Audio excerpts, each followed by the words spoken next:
ಪಾಂಡ್ಯ ಈ ಹೆಸರು ಕೇಳಿದ್ರೆ ಇದೊಂದು ಸಾಮಾನ್ಯ ಊರು ಅಂತಾನೆ ಅನಿಸುತ್ತೆ. ಆದರೆ ಹೆಸರಿನ ಹಿಂದೆ ಇದೆ ರಹಸ್ಯ, ಪವಾಡಗಳ ಕತೆ, ಕಲ್ಲಿನ ಕಥೆಯ, ಸನ್ಯಾಸಿಯ ಸಮಾಧಿ ಚಿಹ್ನೆಯ ಅಥವಾ ದೇವರ ಸಂಕೇತವ ಗೊತ್ತಿಲ್ಲ ಕಣ್ರಿ.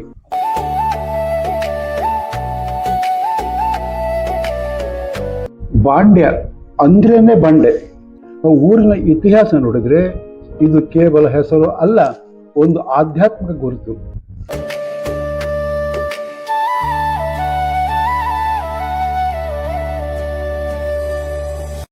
ಬಾಂಡ್ಯ ಎಂಬ ಪುಟ್ಟ ಊರಲ್ಲಿ ಇದೇ ಅಜೀರ್ಣಗೊಂಡ ಪುರಾತನ ಶ್ರೀ ವೆಂಕಟರಮಣ ದೇವಸ್ಥಾನ.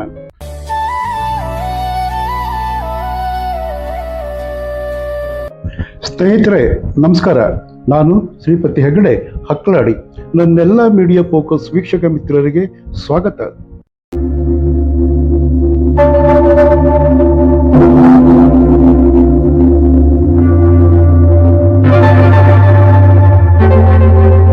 ಸ್ನೇಹಿತರೆ, ಈ ಮಂದಿರ ಇರೋದು ಕುಂದಾಪುರ ತಾಲೂಕು ಬಾಂಡ್ಯ ಆಜ್ರಿ ಪಂಚಾಯತಿ ವ್ಯಾಪ್ತಿ ಬರ್ತದೆ. ಇಲ್ಲಿ ಆಜ್ರಿ, ಈ ಬಾಂಡ್ಯ, ಈ ಪ್ರದೇಶ ಇದೆಯಲ್ಲ, ಹಿಂದಿನ ಕಾಲದಲ್ಲಿ ಜೈನ ಅರಸರು ಆಳಿರ್ತಕ್ಕಂಥ ಪ್ರದೇಶ ಇದು.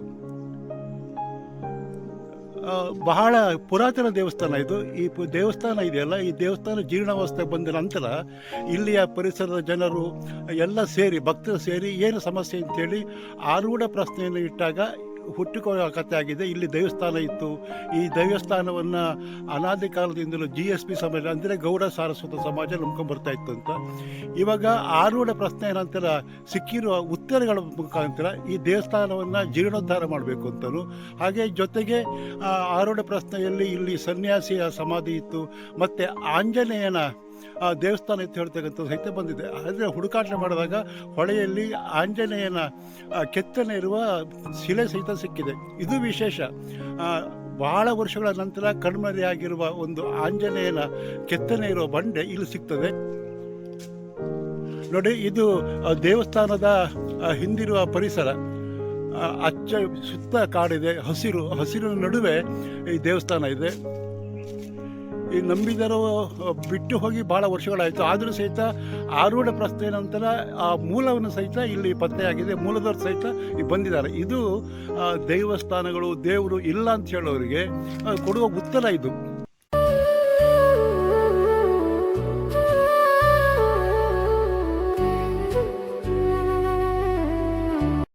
ಬಾಂಡ್ಯ ಸರ್ಕಾರಿ ಪ್ರಾಥಮಿಕ ಶಾಲೆಯ ಮುಖ್ಯ ಶಿಕ್ಷಕ ಸಂತೋಷ್ ಕುಮಾರ್ ಶೆಟ್ಟಿ ನಮ್ಮ ಜೊತೆಗಿದ್ದಾರೆ. ಅವರು ಆರೂಢ ಪ್ರಶ್ನೆಯಿಂದ ಹಿಡಿದು ಸನ್ಯಾಸಿ ಸಮಾಧಿ ಮತ್ತು ಬಂಡೆ ಆಂಜನೇಯನ ಪತ್ತೆಯವರಿಗೆ ನಡೆದ ಕಾರ್ಯಕ್ರಮಗಳ ಪ್ರತ್ಯಕ್ಷ ಸಾಕ್ಷಿಯಾಗಿದ್ದಾರೆ. ಅವರು ಏನು ಹೇಳ್ತಾರೆ ಅಂದರೆ, ನಾವೀಗ ಕುಂದಾಪುರ ತಾಲೂಕಿನ ಬಾಂಡೆ ಎಂಬ ಊರಿನಲ್ಲಿ ಹರಿತಾ ಇರುವಂಥ ಚಕ್ರ ನದಿಯ ತೀರದಲ್ಲಿದ್ದೇವೆ. ಬಹುಶಃ ಇದು ಅನೇಕ ದೈವ ದೇವಸ್ಥಾನಗಳ ಬೀಡಾಗಿದೆ. ಇಲ್ಲೇ ಪಕ್ಕದಲ್ಲಿ ತ್ರಯಂಬಕೇಶ್ವರ ದೇವಸ್ಥಾನ ಇದೆ. ಹಾಗೆ ಆಸ್ಪಾಸು ಸುಮಾರು ದೈವ ದೇವಸ್ಥಾನಗಳಿವೆ. ಇಲ್ಲಿ ಪಕ್ಕದಲ್ಲಿ ವೆಂಕಟರಮಣ ದೇವಸ್ಥಾನ ಇದೆ. ಹಿಂದಿನವರು ಹೇಳುವ ಪ್ರಕಾರ ವೆಂಕಟರಮಣ ದೇವಸ್ಥಾನ ಗೌಡ ಸಾರಸ್ವತ ಬ್ರಾಹ್ಮಣರ ಅವರಿಗೆ ಸಂಬಂಧಪಟ್ಟಂಥ ದೇವಸ್ಥಾನ. ಈ ದೇವಸ್ಥಾನವನ್ನು ಪುರೋಹಿತರು ದೈನಂದಿನ ಪೂಜೆ ಮಾಡ್ತಾ ಇರ್ತಾರೆ.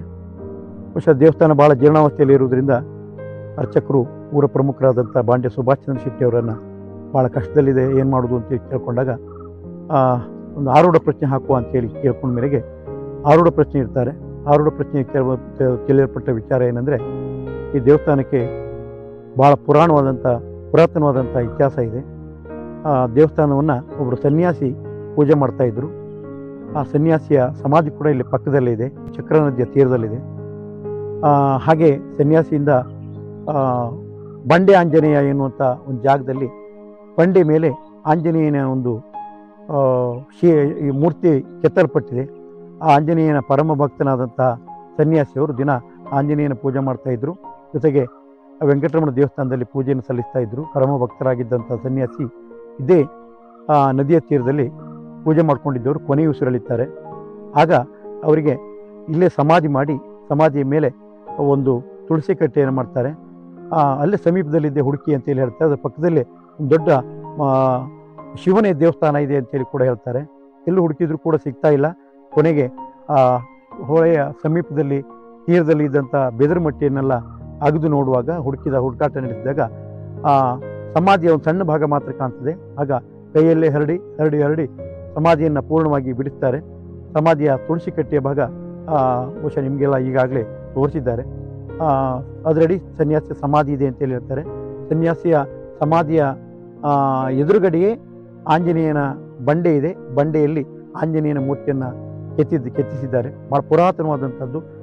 ಈ ಭಾಗದ ದೇವಸ್ಥಾನಗಳನ್ನೆಲ್ಲ ವೀಕ್ಷಿಸಿದಾಗ ಬಹುಶಃ ಈ ಚಕ್ರಾ ನದಿಯ ತೀರ ಆದ್ದರಿಂದ ಬಹುಶಃ ಇರ್ಬೋದು. ಆಸುಪಾಸು ಅನೇಕ ದೇವಸ್ಥಾನಗಳಿವೆ. ಇದೆಲ್ಲದಕ್ಕೂ ಕೂಡ ಪೂಜೆ ಪುನಸ್ಕಾರಗಳು ನಡೀತವೆ. ಪುರೋಹಿತರು ಹೇಳಿದ ಪ್ರಕಾರ, ಆರೂಢ ಪ್ರಶ್ನೆಯಲ್ಲಿ ಕೇಳಿ ಬಂದ ಪ್ರಕಾರ, ಈ ಊರಿಗೆ ಇನ್ನೂ ಸನ್ಮಂಗಳ ಉಂಟಾಗಬೇಕಾದ್ರೆ ಊರಿನವರೆಲ್ಲ ಜೊತೆ ಸೇರಿ ಇದಕ್ಕೊಂದು ಕಾಯಕಲ್ಪ ಮಾಡಬೇಕು. ಸನ್ಯಾಸಿಯ ಸಮಾಧಿ ಮತ್ತು ಆಂಜನೇಯ ಬಂಡೆ ಆಂಜನೇಯ ಏನಿದೆ ಅದಕ್ಕೆ ಬೇಕಾದಂಥ ಪೂಜೆ ಪುನಸ್ಕಾರವನ್ನು ನೆರವೇರಿಸಬೇಕು. ಮತ್ತು ಇದು ಒಂದು ಮಠ ಸಂಸ್ಥಾನದ ಅಡಿಯಲ್ಲಿ ಬರುವಂಥ ಇದಕ್ಕೆ ಹಿನ್ನೆಲೆ ಮಠ ಸಂಸ್ಥಾನದ್ದು. ಆದ್ದರಿಂದ ಅದೇ ಪ್ರಕಾರವಾಗಿ ಇಲ್ಲಿ ಪೂಜೆ ಪುನಸ್ಕಾರಗಳು ನಡೀಬೇಕು ಅನ್ನುವಂಥ ಇದನ್ನು ಹೇಳಿದ್ದಾರೆ. ಹಾಗೆ ಸಮೀಪದಲ್ಲಿ ಒಂದು ಶಿವನ ದೇವಸ್ಥಾನ ಕೂಡ ಹೇಳಿದ್ದಾರೆ. ಆ ಶಿವನ ದೇವಸ್ಥಾನ ಇಷ್ಟುವರೆಗೆ ನಮಗೆ ಎಲ್ಲಿ ಕೂಡ ಕಂಡು ಬಂದದ್ದಿಲ್ಲ.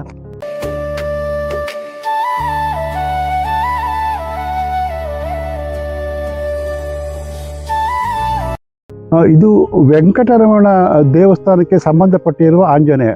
ನೋಡಿ, ಆರೂಢ ಪ್ರಶ್ನೆಯಲ್ಲಿ ನಿರ್ದಿಷ್ಟವಾಗಿ ಸೂಚನೆ ಸಿಕ್ಕಿದೆ.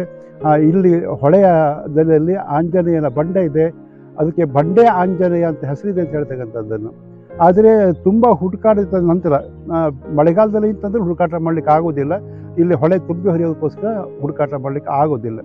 ಅದರ ನಂತರ ಊರಿನವರೆಲ್ಲ ಸೇರಿ ಇದನ್ನು ಹುಡುಕಿದಾಗ ನೋಡಿ ಸಿಕ್ಕಿರೋ ಆಂಜನೇಯನು ನಿಮಗೆ ನಾನು ಕ್ಲೋಸಪ್ ಅಲ್ಲಿ ತೋರಿಸ್ತೇನೆ. ಇವನೇ ವೆಂಕಟರಮಣ ದೇವಸ್ಥಾನಕ್ಕೆ ಸಂಬಂಧಪಟ್ಟಿರೋ ಬಂಡೆ ಆಂಜನೇಯ. ಈ ಆರೂಢ ಪ್ರಶ್ನೆಯಲ್ಲಿ ಸಿಕ್ಕಿರೋ ಮತ್ತೊಂದು ಆಂಜನೇಯನ ಜೊತೆಗೆ ಇಲ್ಲೊಬ್ರು ಸನ್ಯಾಸಿ ಇದ್ದರು. ಆ ಸನ್ಯಾಸಿ ಸಮಾಧಿ ಸಹಿತ ಇದೆ ಅಂತ. ತುಂಬ ಹುಡುಕಾಟದ ನಂತರ ಇಲ್ಲಿ ಸನ್ಯಾಸಿ ಸಮಾಧಿ ಸಿಕ್ಕಿದೆ. ಇದು ಒಂದು ಬಿದಿರುಮಟ್ಟಿ, ಅಂದರೆ ಬಿದಿರುಗೊಲ್ಲ ಇದೆಯಲ್ಲ, ಬಿದಿರುಗೊಲ್ಲೆ ಮಧ್ಯದಲ್ಲಿತ್ತು. ಇದೇ ಬಿದಿರುಗೊಲ್ಲೆಯನ್ನು ಕ್ಲೀನ್ ಮಾಡಿದ ನಂತರ ಈ ಸನ್ಯಾಸಿಯ ಸಮಾಧಿ ಸಿಕ್ಕಿದೆ. ಇದು ಸನ್ಯಾಸಿ ಸಮಾಧಿ. ಅದು ಹಿಂದುಗಡೆ ಮಠ ಇತ್ತು ಅಂತ ಹೇಳುವ ನಂಬಿಕೆ ಇದೆ. ಅದನ್ನು ಉತ್ಖನನ ಮಾಡಲಿಕ್ಕೆ ಹೋಗಲಿಲ್ಲ. ಉತ್ಖನನ ಮಾಡಿದ ನಂತರ ಏನು ಅಂತ ಗೊತ್ತಾಗ್ತದೆ. ಈ ಸನ್ಯಾಸಿಯ ಸಮಾಧಿಯ ಹಿಂದುಗಡೆ ಮಠ ಇತ್ತು ಅನ್ನೋದು ಆರೂಢ ಪ್ರಶ್ನೆಯಲ್ಲಿ ಕಂಡುಕೊಂಡಿರುವ ಪ್ರಶ್ನೆಗೆ ಉತ್ತರ ಆಗಿರುತ್ತದೆ. ಇದು ನೋಡಿ, ಈ ಸನ್ಯಾಸಿ ಬಂದು ಇಲ್ಲಿ ಈ ಸನ್ಯಾಸಿಯ ಏನು ಸಮಾಧಿ ಇದೆಯಲ್ಲ, ಸಮಾಧಿಯ ಕರೆಕ್ಟ್ ಆಪೋಸಿಟ್ ಆಂಜನೇಯನ ಬಂಡೆ ಇದೆ, ಬಂಡೆ ಆಂಜನೇಯ ಇದ್ದಾರೆ. ಅಂತಂದರೆ ಸನ್ಯಾಸಿ ಆಂಜನೇಯನ ಆರಾಧನೆ ಮಾಡ್ತಿದ್ರು ನೋಡ್ತಕ್ಕಂಥದ್ದು ಇದರಲ್ಲಿ ಸ್ಪಷ್ಟ ಆಗ್ತದೆ. ಆಂಜನೇಯನ ಭಕ್ತರಾಗಿದ್ದು ಅಂತ ಹೇಳೋಕ್ಕೆ ಇದು ಸ್ಪಷ್ಟ ನಿದರ್ಶನ. ಹಾಗೆ ಜೊತೆಗೆ ಆರೂಢ ಪ್ರಶ್ನೆಯಲ್ಲಿ ಸಿಕ್ಕಿರುವ ಮತ್ತೊಂದು ಅಂಶ ಅಂತಂದರೆ, ಇಲ್ಲಿ ಈಶ್ವರ ದೇವಸ್ಥಾನ ಇತ್ತು ಅಂತ ಅದ್ರ ಬಗ್ಗೆ ಹೆಚ್ಚಿನ ಗಮನವನ್ನು ಮುಂದೆ ಹರಿಸುವ ಸಾಧ್ಯತೆ ಇದೆ. ಇಲ್ಲ ಒಂದು ಕುರುಹು ಟೈಪ್ ಕಾಣ್ತಿದೆ ನೋಡಿ ನಿಮಗೆ. ಈ ಚಕ್ರಾ ನದಿಯಲ್ಲಿ ಸ್ವಲ್ಪ ಮುಂದೆ ಹೋದರೆ ನಿಮಗೆ ಹಸಿರು ಕುರುಹು ಕಾಣ್ತಿದೆಯಲ್ಲ, ಆ ಪ್ರದೇಶದಲ್ಲಿ ಈಶ್ವರನ ದೇವಸ್ಥಾನ ಇರಬಹುದು ಹೇಳ್ತಕ್ಕಂಥ ಒಂದು ನಂಬಿಕೆ ಇದೆ. ಈ ಜೈನರ ಆಡಳಿತಕ್ಕೆ ಒಳಪಟ್ಟ ಪ್ರದೇಶಗಳಲ್ಲಿ ದೇವರುಗಳ ಹೆಚ್ಚು ಕಾಣ್ತದೆ.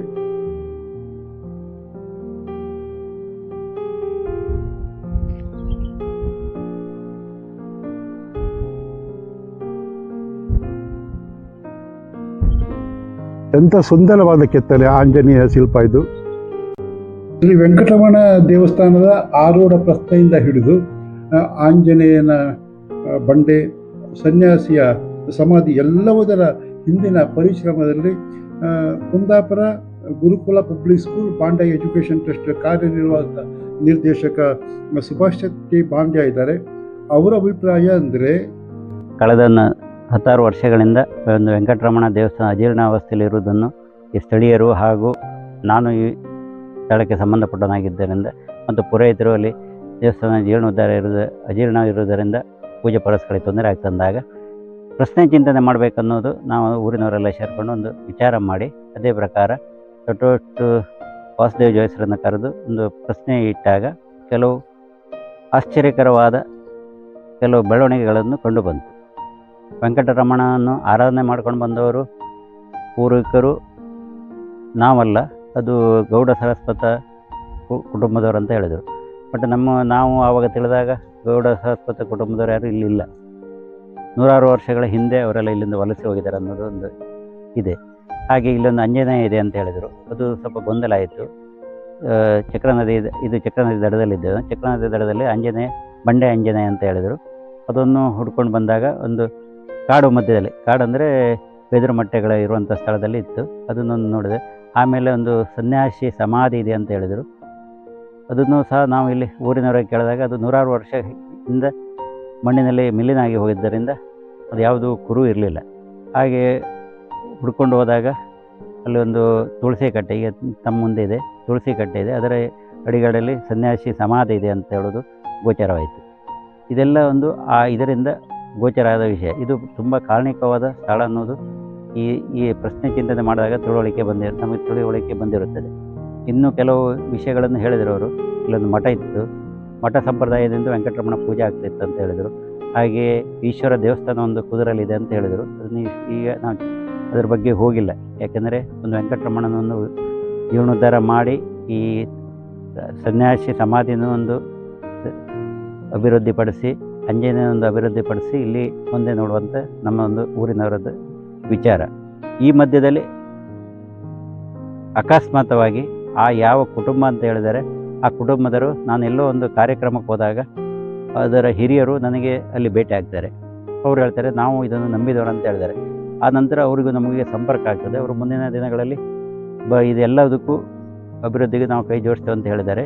ಎಲ್ಲ ಕಡೆಯಲ್ಲೂ ನಮಗೊಂದು ಶುಭ ಸೂಚನೆಗಳು ಸಿಗ್ತಾ ಇದೆ ಮತ್ತು ಜನರಲ್ಲೂ ಒಂದು ಹುಮ್ಮಸ್ಸು ಇದೆ ಮಾಡಬೇಕನ್ನೋದು. ಅದೇ ಪ್ರಕಾರ ನಾವು ಇವತ್ತು ಮುಂದುವರ್ಕೊಂಡು ಹೋಗ್ತಾ ಇದ್ದೇವೆ. ವೆಂಕಟರಮಣ ನಡೆಸಿದ ರೀತಿಯಲ್ಲಿ ಹೋಗುವುದಂತ ನಾವು ತೀರ್ಮಾನ ಮಾಡಿದ್ದೇವೆ. ಅದೇ ರೀತಿ ಮುಂದುವರಿತಾ ಅಂತ ತಿಳ್ಕೊಳ್ತಾ ಇದ್ದೇನೆ. ನಮಸ್ತೆ.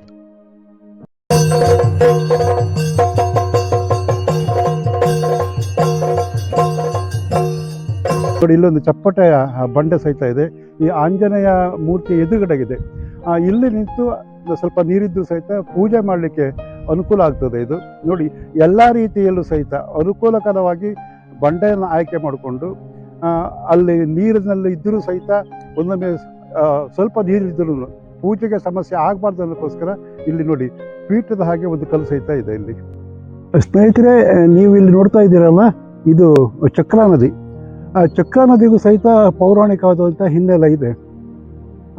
ಕೃಷ್ಣ, ಸತ್ಯಭಾಮ ಅವರು ವನವಿಹಾರಕ್ಕಾಗಿ ಬರ್ತಾರೆ ಈ ಘಟ್ಟದ ಕೆಳಗಡೆ. ಈ ಚಕ್ರಾ ನದಿ ಹುಟ್ಟೋದು ಸಹಿತ ಘಟ್ಟದ ಘಾಟಿಯಿಂದ ಹುಟ್ಟಿ ಬರುವಂಥದ್ದು.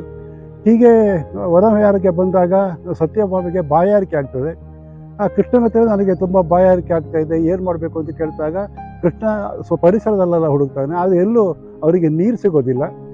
ನಂತರ ಕೃಷ್ಣ ಚಕ್ರ ಪ್ರಯೋಗದ ಮುಖಾಂತರ ನೀರನ್ನು ತರಿಸ್ತಾನೆ.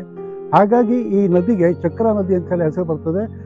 ಆಲ್ರೆಡಿ ಈ ಚಕ್ರಾ ನದಿಗೆ ಪಾವಿತ್ರತೆಯ ಬಿರುದು ಸಿಕ್ಕಾಗಿದೆ. ಆದರೆ ಇನ್ನೊಂದು ವಿಶೇಷ ಏನಂತಂದರೆ, ಇಲ್ಲಿ ಆಂಜನೇಯನ ಬಂಡೆ ಇದೆಯಲ್ಲ, ಆಂಜನೇಯನ ಬಂಡೆ ಕೆಳಗಡೆ ಇರುವ ಈ ನೀರಿದೆಯಲ್ಲ, ಈ ನೀರಲ್ಲಿ ಇದೊಂದು ಪವಿತ್ರ ತೀರ್ಥ ಅಂತ ಹೇಳುವಂಥ ಸ್ಥಾನಮಾನ ಸಿಕ್ಕಿದೆ. ಯಾಕೆ ಅಂತಂದರೆ, ಈ ಕೆಳಗಡೆಯ ಆಂಜನೇಯ ಬಂಡೆ ಕೆಳಗಡೆಯ ಸ್ನಾನ ಮಾಡಿದರೆ ನಿಮಗೆ ಕುಂಭಮೇಳದಲ್ಲಿ ಸ್ನಾನ ಮಾಡಿದಷ್ಟು ಪಾವಿತ್ರತೆ ಸಿಗ್ತದೆ, ಪುಣ್ಯ ಸಿಗ್ತದೆ ಅಂತಕ್ಕಂಥದ್ದು ಇಲ್ಲಿ ಸಿಗ್ತದೆ. ಹಾಗೆಯೇ ಇನ್ನೊಂದು ವಿಶೇಷ ಅಂತಂದರೆ, ಅಪರ ಕರ್ಮವನ್ನು ಗೋಕರ್ಣದಲ್ಲಿ ಮಾಡ್ತಾರೆ, ಹಾಗೆ ಕಿರ್ಮಂಜೇಶ್ವರಲ್ಲಿ ಮಾಡ್ತಾರೆ,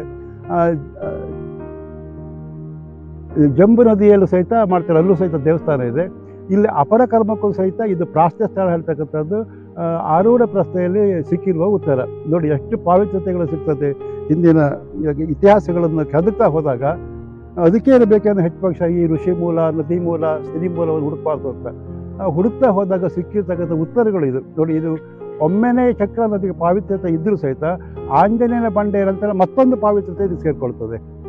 ಅಂದರೆ ಈ ತೀರ್ಥ ಇಲ್ಲಿ ಬಂದು ಸ್ನಾನ ಮಾಡಿದರೆ ನೀವು ಏನು ಪ್ರಯಾಗರಾಜು ಬೇರೆ ಬೇರೆ ಕಡೆಯೆಲ್ಲ ಕಾಲಭೈರವ ಇಲ್ಲಿ ಹೋಗಿ ಏನು ಕುಂಭ ಸ್ನಾನ ಮಾಡ್ತೀರಲ್ಲ, ಆ ಕುಂಭ ಸ್ನಾನ ಮಾಡಿದಷ್ಟೇ ಪುಣ್ಯ ಈ ನದಿಯಲ್ಲಿ ಸಿಗ್ತದೆ ಹೇಳ್ತಕ್ಕಂಥದ್ದು ಆರೂಢ ಪ್ರಶ್ನೆಯಲ್ಲಿ ಕಂಡುಕೊಂಡು ಉತ್ತರ.